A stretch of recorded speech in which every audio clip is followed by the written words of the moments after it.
அனைவருக்கும் வணக்கம். நான் உங்கள் சாந்தமூர்த்தி வெப்டெக் தமிழ். இன்றைக்கி பார்த்தீங்கன்னா நம்ம பிக் டிப்பர் 007H அப்படின்ற மாடலை பற்றி பார்க்க போகிறோம். இந்த எல்இடி பார்த்தீங்கன்னா RGB 3-in-1 மாடலை சேர்ந்தது. இதில் மொத்தம் 54 பல்ப் 3 வாட் பல்பு கொண்டது. அடுத்ததான் நம்ம பின்னாடி பார்ப்போம். இதுதான் நம்ம 007உடைய பேக் சைட். மேலே பார்த்தீங்கன்னா power in power out, DMX அப்படின்னு சொல்லிட்டு எக்ஸ்ட்ராவில் இருக்குது. அப்புறம் மெனு அப் டவுன் என்டர் அப்படின்னு சொல்லிட்டு எல்லா எல்இடிலையும் இருக்கிற மாதிரி தான் இருக்குது.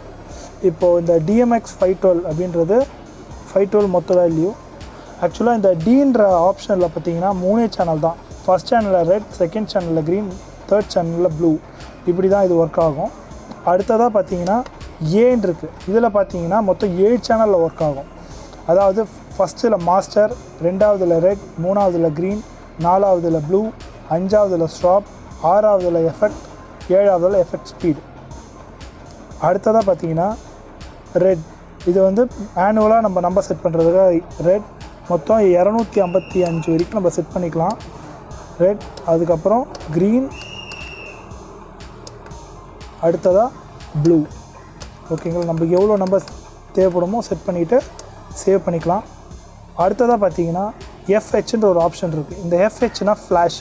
நம்ம RGBயில் என்ன நம்பரை செட் பண்ணோமோ அந்த நம்பருக்குடைய என்ன ஃப்ளாஷ், இப்போ நம்மளுக்கு எவ்வளோ ஃப்ளாஷ் வேல்யூ வேணுமோ நம்ம செட் பண்ணிக்கலாம். 72 இருக்குது, இப்போ 82 இருக்குது. அதுக்கேற்ற மாதிரி ஸ்டாப் ஆகுது, உங்களுக்கு தெரியும்னு நினைக்கிறேன். வேணும்னு என்டர் கொடுத்து ஃப்ளாஷில் ஒர்க் ஆகும். அடுத்ததாக பார்த்தீங்கன்னா கலர் CL மோடு இருக்குது. CLனால் ஒன்றும் இல்லைங்க, கலர் மோடு. மொத்தம் 8 கலர் வரைக்கும் செட் பண்ணலாம். ஓகேங்களா, நீங்கள் அப் டவுன் கொடுத்தாலே போதும். 1 2 3 4 5 6 7 8 அப்படின்ட்டு மொத்தம் 8 கலர் வரைக்கும் நம்ம செட் பண்ணிக்கலாம். அதாவது நம்ம RGBயில் போய் செட் பண்ணாமல் ஒரு ஸ்டாண்டர்டான கலர்ஸ் வந்து இந்த கம்பெனியை கொடுத்துருக்காங்க. அடுத்ததாக CC, ஸ்மூத்தாக மாறுறதுக்கான இது. அதுக்கான வேல்யூஸ் வந்து 99 வரைக்கும் இருக்கும். ஸோ நம்ம எவ்வளோ வேணுமோ நம்ம அதுக்கேற்ற மாதிரி நம்ம செட் பண்ணிக்கிட்டோன்னா நம்மளுக்கு யூஸ் ஆகும். அடுத்ததாக பார்த்திங்கன்னா DE இருக்குது. அதாவது CCயும் CPயும் சேர்ந்து வரும், அதுதான் இந்த DE மோடு. அதுக்கான வேல்யூ செட் பண்ணிக்கலாம்.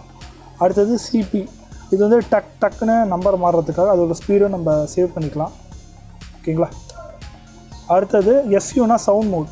நம்ம எவ்வளோ சவுண்டு இருக்கும், சவுண்டுக்கு ஏற்ற மாதிரி ஆட்டோமேட்டிக்காக பண்ணும். அதோட வால்யூமும் மாற்றிக்கலாம். இந்த வேல்யூஸ் கொடுத்தோம்னா அதுக்கேற்ற மாதிரி அது ஒர்க் ஆக ஆரம்பிக்கும். 1 to 9.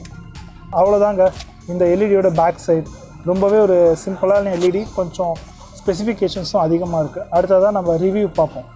இப்போ இந்த எல்இடியோட ரிவ்யூ பார்ப்போம். இந்த எல்இடி பார்த்திங்கன்னா ரொம்பவே வெயிட்லெஸ்ஸாக தான் இருக்குது. அதே மாதிரி இந்த ஹேண்டிலோட திக்னஸ் பார்த்திங்கன்னா கொஞ்சம் மெலிசாக தான் இருக்குது. நல்ல வெயிட்லெஸ்ஸான ஃபிட்டிங். இதோட நாபும் பார்த்திங்கன்னா கொஞ்சம் லூஸாக பிளாஸ்டிக் மேடில் கொடுத்துருக்காங்க. அடுத்ததாக இந்த கேபிள் பார்த்திங்கன்னா எக்ஸ்எல்ஆர் கேபிள் வந்து மோல்டிங் டைப்பில் கொடுத்துருக்காங்க. அடுத்ததாக பவர் கேபிளுமே பார்த்திங்கன்னா கொஞ்சம் ஓகேவான குவாலிட்டி தான். இது கொடுக்கும்போது பார்த்திங்கன்னா சைனீஸ் உடைய ரப்பர் மோல்டட் பின் கொடுத்துருக்காங்க. நான் என்னுடைய தேவைக்காக கட் பண்ணி இந்தியன் பின் போட்டிருக்கேன். அடுத்த வீடியோவில் சந்திப்போம். தேங்க்யூ. லைக் பண்ணுங்கள், ஷேர் பண்ணுங்கள், சப்ஸ்கிரைப் பண்ணுங்கள், சப்போர்ட் பண்ணுங்கள்.